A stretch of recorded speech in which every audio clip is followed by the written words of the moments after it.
The reason why I'm bringing this up today is because sort of in the middle of Walter Brueggemann's book Out of Babylon, you start to get the bigger picture of what the Old Testament could and does mean at the level of sort of like general lessons and perspectives, and not simply as the historical story of Israel, as important as that is for understanding Judaism and Israel, even today.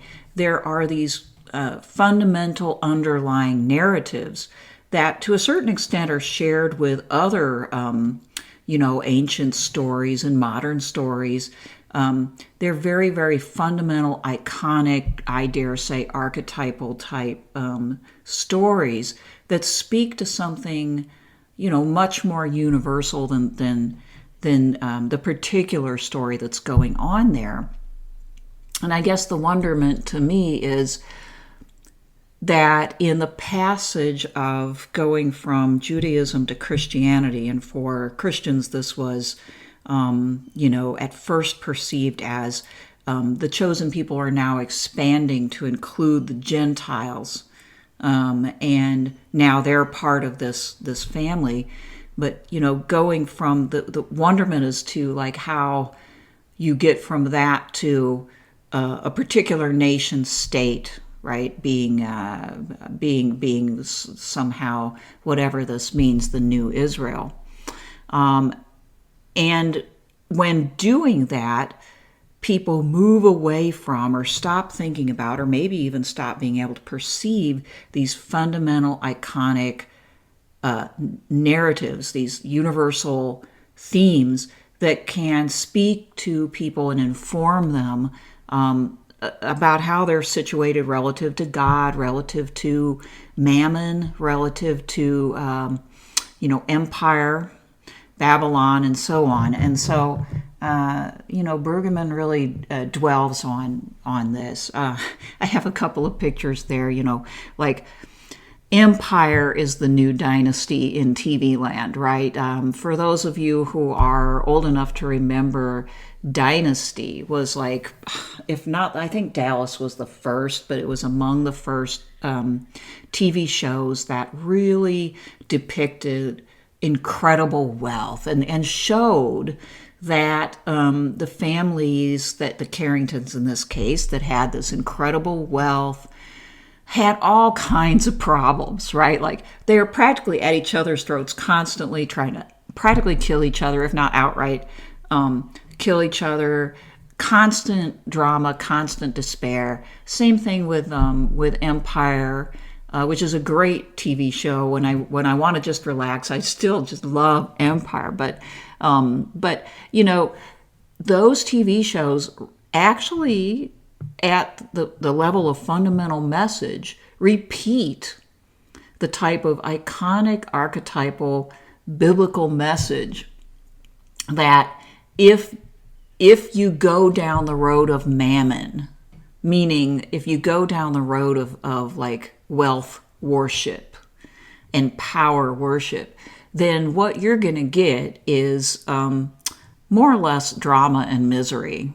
And you're not going to be able to achieve the happiness that you so desire. This is such a fundamental lesson that we're taught even as children in a variety of ways, that it's a wonder that we can't get it. But the reason, and Brueggemann talks about this a lot in these chapters, the reason is the lure of power, wealth, money is just so great. The promise of it, the idea that you can control your own fate. And this is what, bedevils the Empire crew, and it bedevils us.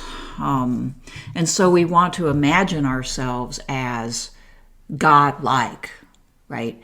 And of course, the flip side of that is then we don't need the other God. At a certain point, human beings imagine themselves in whatever empire they have, whether it's the mega empire of, R&B and rap music, like the Lions have, or whether it's just a little empire that some people have in their house and their their driveway and and their, the fence around it and so on and so forth, their little fiefdoms of upper middle class luxury. They'll, there's this biblical theme that comes out in the living of life that basically says that promise, that hope that you've put in the things of this world is an empty one and will not ultimately satisfy you, and probably will cause more problems. And there's something else. And in the old biblical narratives, that something else, of course, is Yahweh, God, whose promise is not nearly as alluring, at least in the short run, because it has so much to do with freedom. And so I insist, people don't really want freedom. They say they do, but they don't really, because they immediately enslave themselves to something else.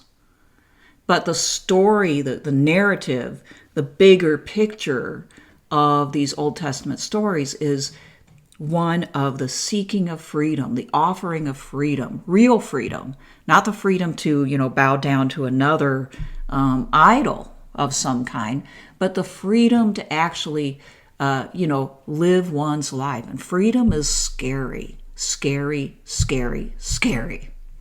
And people prefer to run away from it. And you see that happening in the Old Testament with the Jewish people, for instance, when they're freed by God from Egypt, and they're out there in the wilderness just a little while, and they're like, oh, we want to go back. This freedom bites because it's hard. We're having to do things for ourselves. There's no certainty. And at least back in Egypt, we had certainty. We knew where our bread was coming from. So this is a theme that, as I hope that you can see, is way, way, way bigger than this specific historical instance of it that is narrated in the Old Testament. So you have these huge themes going on: empire and all of its allure and worldliness, or God and having to put one's faith in, we can kind of expand that out to having to make a leap of faith, right, into an unknown. And the empire, of course, and worldly allures, they promise people that they don't have to deal with unknown, that they can supply what they need. The theme of co-optation or resistance. Resistance is hard. Resistance requires people to actually create a counter narrative or to cling to one. And it's hard because in the short run, and maybe even in the medium run, you're not going to feel as comfortable. It's maybe never going to feel as comfortable as co-optation. But with co-optation, meaning with basically saying, okay, we give in, we'll just, the values of my country, the commercial values of our economy are good for me. And, the promise of that is that everything can be supplied. Now, if we really drill down, we know that's actually not true, that there are many things that can throw you off. Even the most wealthy person and the person with the most connections can be thrown completely off and down into the economic and status gutter. But we have hope that it won't happen to us, right? And so, it seems more sure and it seems more comfortable. Of course, we have the theme of disobedience and repentance, right? The disobedience that is represented by this co-optation versus repenting, which usually comes after people start to experience the price of disobedience. And then it starts to dawn on them that perhaps they weren't completely right, and that, they don't actually know what they're doing. Anger and forgiveness, that being the anger of God, okay, which sort of can be interpreted through the bad things that do happen to people and peoples when they keep disobeying, when they keep following the worldly way. There are prices to pay. And Brueggemann says, some people, they don't need much more than that to see that in the scheme of things that, God has created for the world, that there are prices to pay.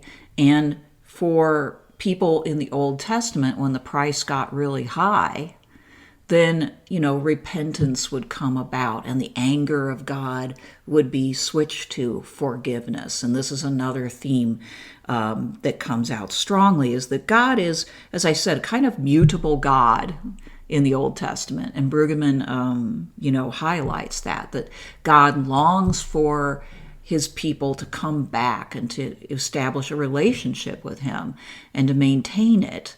And he's capable of anger, but as soon as he's either tired of his own anger or people repent enough, there is this rather generous forgiveness and new hope, right? The idea of returning from exile to a new relationship, a better, more solid relationship, or the restoration of the covenant, the agreement between God and man. So all of this is going on in the Old Testament, and seen from that longer view, that larger perspective, you can see, I hope, how these themes can seriously inform the way that we see ourselves, our lives, the lives of our community, and the life of our country, or whatever country you happen to be living in. I'm in the United States, and it's particularly pertinent for us because of the way that our national narrative talks about our country as this light to the world, as this new Israel.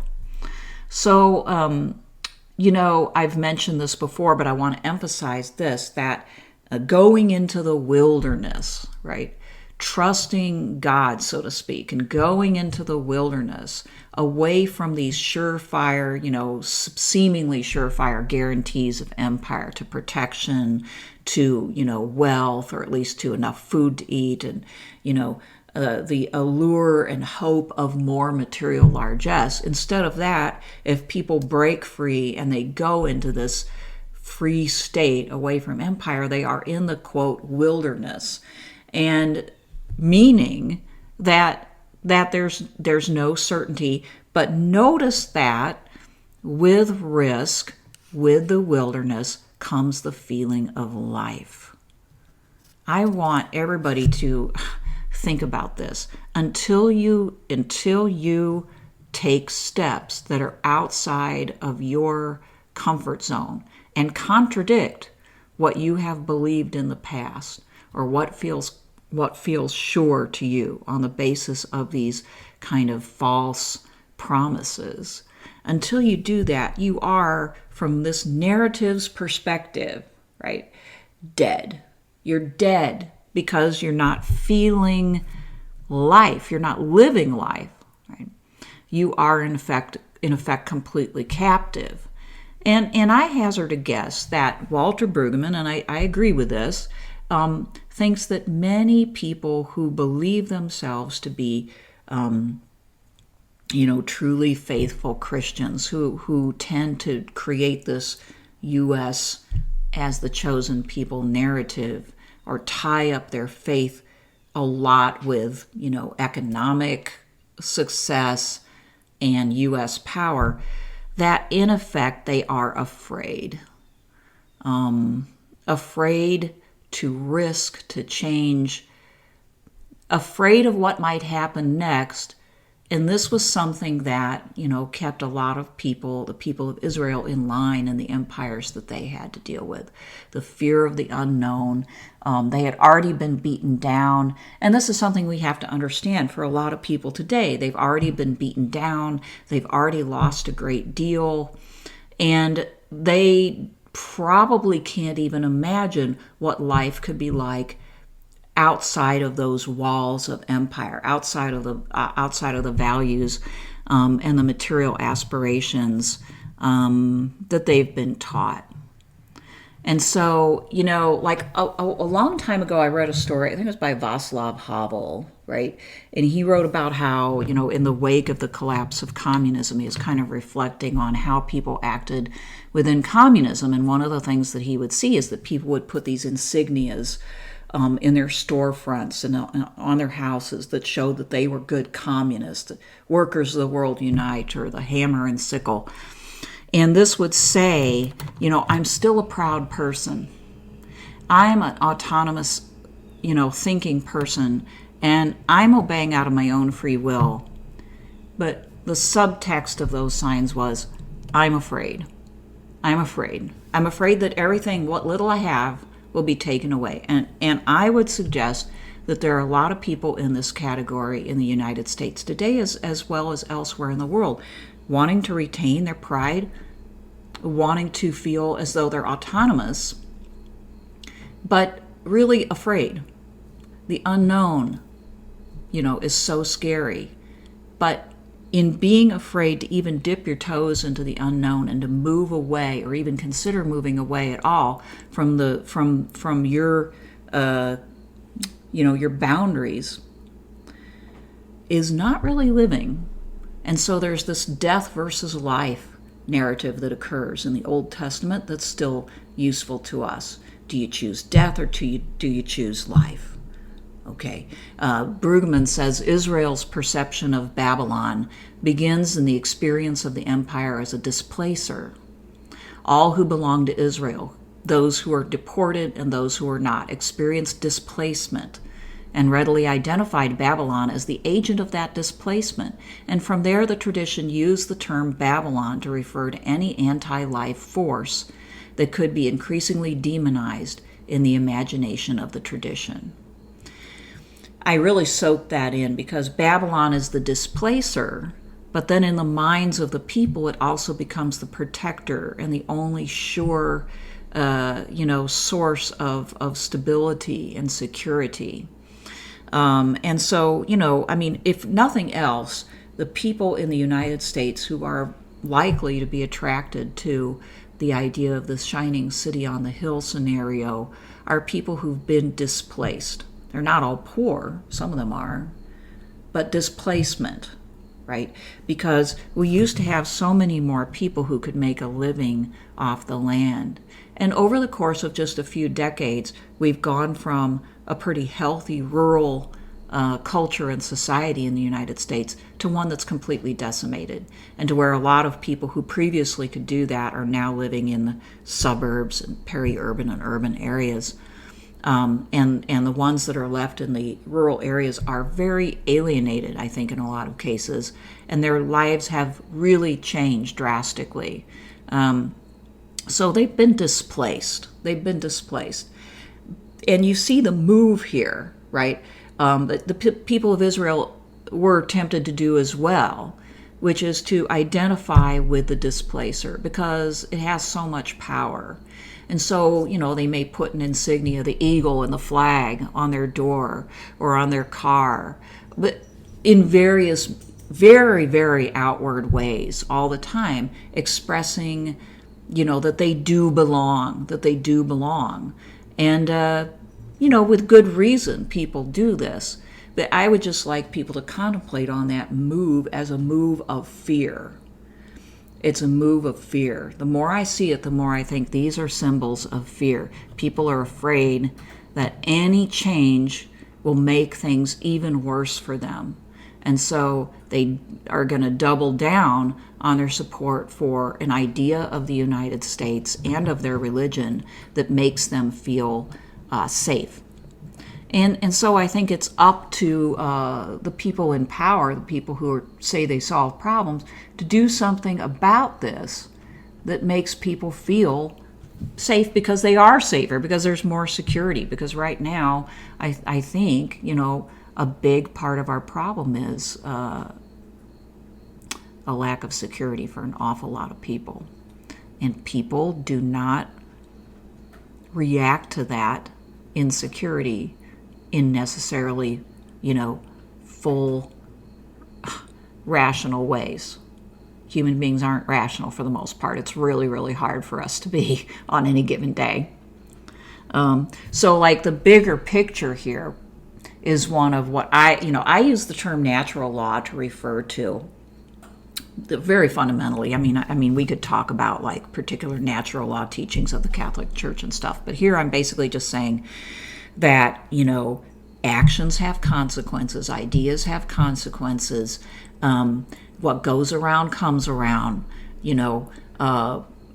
Money worship, empire worship, eventually it doesn't work because those things fail and force people to change, right?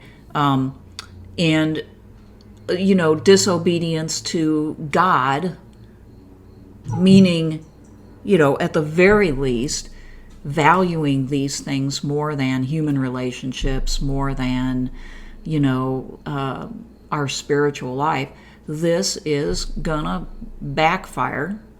The world is set up in a way where if people build these towers, and I have a picture of the Tower of Babel here, if you build these towers of human arrogance and human power, eventually something's going to come along and topple them and is going to tear them down. And then you have to think to yourself, well, have I placed my hope and my aspirations in the wrong thing? So I think that this is, the master narrative and the master question that Brueggemann wants to lay out for us in his treatment of the Old Testament. And the final part of that narrative is departure, the sort of courageous, scary departure from Babylon or from Egypt or from empire, from your set values, what you have always known, what you think will make you safe. Brueggemann says, thus, the outcome of the contest voiced in all three prophets, and that would be Ezekiel, Jeremiah, and Isaiah, is that Yahweh's chosen people in displacement must never sign on to the grip and ideology of empire. And apart from the particular reading that's characteristic of a type of U.S. Christian represented by the Patriots Bible, the chosen people is everybody who accepts and loves Yahweh.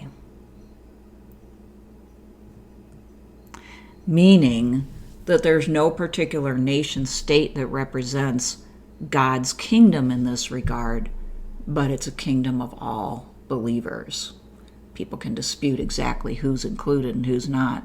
I don't like doing that, but at the very least, we can say the promised land from this perspective is not a particular nation state.